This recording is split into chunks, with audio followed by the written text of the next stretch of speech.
Set up for Redden. Ireland a very little out wide. Felix Jones comes back in and runs a decent line and brings Ireland inside the 22. Here's Kilcoyne. Straightens it. Numbers there to clear it out. Madigan. McCarthy almost away. Zavina makes the tackle. Madigan again. Dayak. 6 metres short. Ireland come in search of another try. Kilcoyne. Ayew gets the Georgians out of there, but the ball isn't controlled. And is there another yellow card?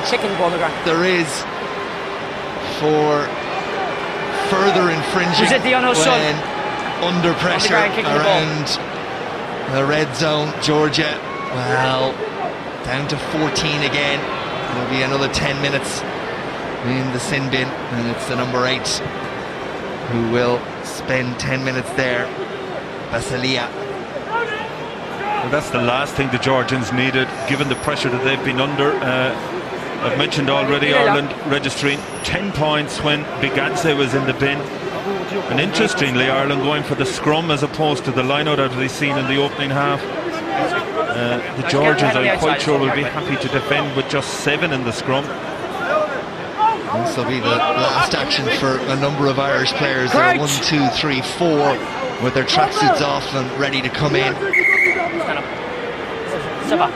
Cronin, Copeland, Devon Toner and Stuart Olding are being readied.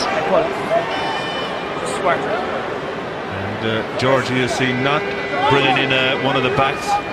Can't afford to, with an Ireland put into the scrum. They've no number 8 in it. Interesting to see what option Redden will take here.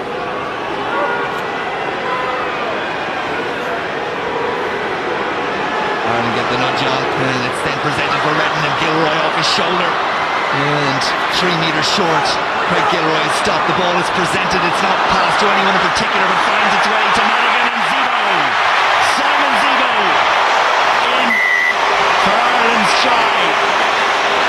It looked like the momentum and the moment were lost, but the ball found its way and gave Zebo that sort of space. Well, there was only going to be one outcome. Well, it was sheer weight of numbers in the end. A pre-rehearsed move off the base of the scrum. Robbie Dayak, a little flick to Redden, who knew that Craig Gilroy had come in from the blindside wing. They managed to suck in too many Georgian defenders, and even though the pass wasn't great, loads of space out wide, and Simon Zebo, he won't get many as easy as that. Really an unopposed run to the line.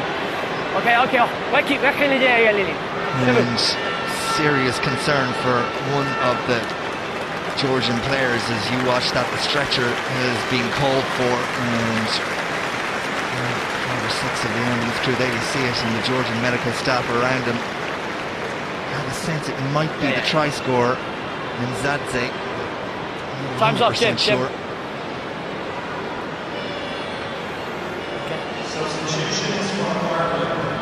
Kurt Strauss is gone, Zebo gone, McCarthy gone, Foley gone.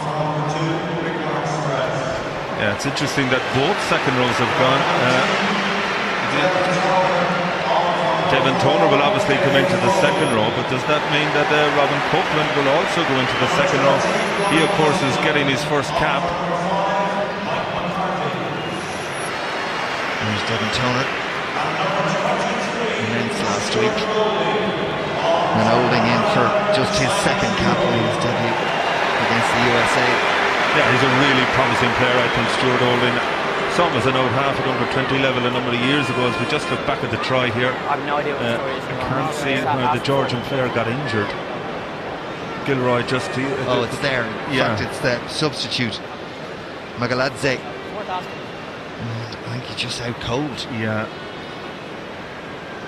At least he has the best of medical attention there, and it's amazing. In the new Aviva Stadium they have a room underneath here. It's like a hospital. You can get x-rays straight away, so he will get the best of medical attention.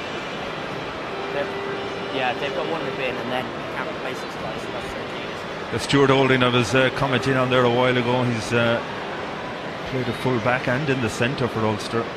Got a bad injury last year, but you notice how much he's bulked up in the period he's been away from the game, and a really talented player. Those two seem to enjoy it. Jamie Heaslip obviously doesn't feel the cold.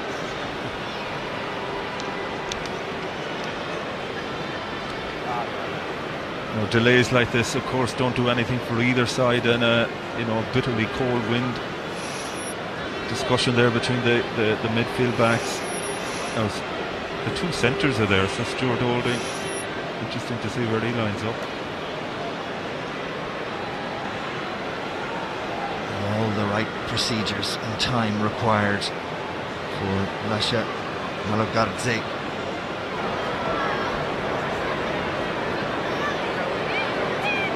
And the Georgians, the heads just dropping a little. I was speaking to Michael Bradley, their backs coach, this morning, and they were really disappointed last week when they were beaten by Tonga. Tonga, of course, in their pool in the World Cup next year, competing well. He reckoned they made 2 bad calls in defence. The Tongans, 2 great tries, and they have improved defensively, certainly in that first half, a lot more cohesive. They have a big game against Japan last week, and he was very impressed by the Tongans. They went on, they put 40 points on America over the weekend, and they're playing Scotland next week. He said keep an eye on that one. Scotland, of course, going great, but Tonga making good strides. Well, a good sign there, the right hand of the replacement moving, and he's clearly conscious again. Medical staff all around him. 10 seconds. It's 10 seconds. And there's Ireland make another couple of changes. Numbers 21 and 22 into the game. That's Kieran Marmion and Ian Keatley. And it's Gordon Darcy who's being called out, which would suggest that Madigan will move to 12. Yeah, maybe also an indication that Darcy may be back in midfield. Jared Payne, of course, a big doubt about him for the Australian game next week. So does that mean Robbie Henshaw moves out to 13 and Darcy, who wins his 80th cap today, comes back in for that game? Well, after all that, as the cards carrying Malogardze heads towards the changing area, Madigan knocks over the extra 2. Ireland lead it by 30 points to 7. Replacements for Ireland.